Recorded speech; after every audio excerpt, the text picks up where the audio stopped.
మొట్టమొదటిసారిగా సుస్వాగతం అనే సినిమాకి పెద్ద హిట్ అయింది. కర్నూలులో ఇన్ని రోజులు ఆడింది ఒకటే థియేటర్లో. అక్కడ ఫంక్షన్కి నన్ను పిలిస్తే నేను అడిగాను, నాకేంటి ఇబ్బంది ఫంక్షన్స్కి వెళ్ళాలండి. ఎప్పుడు నాకు అన్నయ్య చిరంజీవి గారి ఫంక్షన్సే ఆయన అభిమానులే. నా ఉద్దేశంలో నాకు ఎప్పుడు చిరంజీవి గారి హీరో, నేను హీరోని కాదు నాకు ఎప్పుడు. అప్పుడు డిస్ట్రిబ్యూటర్స్ని వాళ్ళని అడిగాను, నన్ను చూడటానికి జనం వస్తారు, నేను సినిమా అయితే చూసానేమో కానీ నన్ను చూడటానికి ఎవరు వస్తారని అడిగాను. లేదు సార్, మీరు వచ్చేట్టే సార్ నేను థియేటర్లో కదా అని వాళ్ళు ఇబ్బంది పడలేక వెళ్ళాను. వెళ్ళకపోతే వీడి పొగరు, అసలే నా గురించి పొగరు, కామ్గా ఉంటే వీడికి పొగరు అహంకారం అనుకుంటాను. అది పొగరు అహంకారం కాదురా నాయన, నాకు ఎవరితో మాట్లాడలేని తెలియక కామ్గా ఉంటాను. దాన్ని మీ పొగరు అహంకారం నేను ఏం చేయను, నా కర్మ అది, మీ కర్మ, మీరు ఆలోచించుకున్నాను. అంటే ఏ సందర్భంలో చెప్తున్నానంటే, ఆ రోజు హోటల్ నుంచి నేను బయటికి వెళ్తుంటే వాళ్ళు వచ్చి, సార్ రోడ్డు చిన్న ఊరేగింపుగా తీసుకెళ్తాం, కిలోమీటర్లు ఉంటుంది, ఇక్కడి నుంచి 5 కిలోమీటర్లు ఉంటుంది అంటే 5 కిలోమీటర్లు అంటే నేనైనా గంగిరెద్దునండి వాళ్ళు తీసుకెళ్తారన్నా.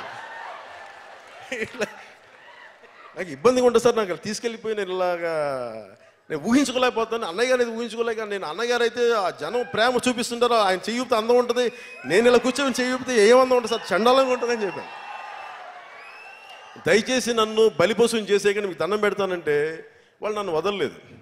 నేను నా ఫ్రెండ్స్కి చెప్పాను, అరే వాళ్ళు ఇలాగంటారు కానీ నన్ను పక్క నుంచి కారు పెట్టి నేను దూకేసి నేను థియేటర్కి వచ్చేసాను డైరెక్ట్గా, నన్ను వీటికి బలిపశువులు చేయకండి దయచేసి నన్ను చెప్తే, లోపలికి వెళ్తే రోడ్లు నిండిపోయినాయి, విపరీతంగా ఉన్నారు.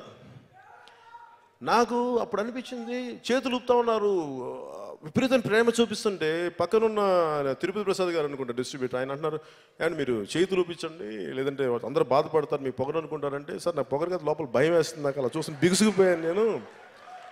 నేను లోపల భయంతో బిగుసుకుపోయిన దాన్ని పొగరు అనుకోవద్దంటే అట్లీస్ట్ నేను చేయగలంటే నేను 2 చేతులు ఎత్తి నమస్కరించగలను వాళ్ళకి, అదే నేను చేయగలను అనుకో.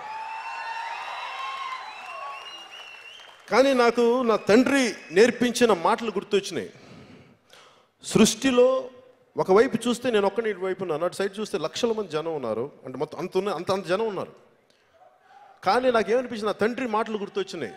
సృష్టిలో అందరూ సమానమే, నువ్వు ఒక్కడు ఎక్కువ కాదు, అది గుర్తుపెట్టుకో. వాళ్ళు భగవంతుడి సృష్టి, వాళ్ళెంతో నువ్వు అంతే, ఇది నీకు అహంకారంగా ఇది నీ ఒక్కడికి అనుకుంటే నువ్వు నాశనం అయిపోతావు. నా తండ్రి మాటలు నా ప్రతిధ్వనించినాయి. ఆ రోజు నుంచి ఈ రోజు దాకా నేను మీకు ప్రతి ఒక్కరికి పేరు పేరున నన్ను అభిమానించిన వారికి, అభిమానించే వారికి, ప్రతి ఒక్కరికి, సృష్టికి, ప్రతి వస్తువుకి, చైతన్యం, మనకి జీవంతో ఉన్న వస్తువుకి, జీవం లేని వస్తువుకి, ప్రతి ఒక్కటికి, ప్రతి ఒక్కదానికి నేను శిరస్సు వంచి మోకరిల్లుతాను.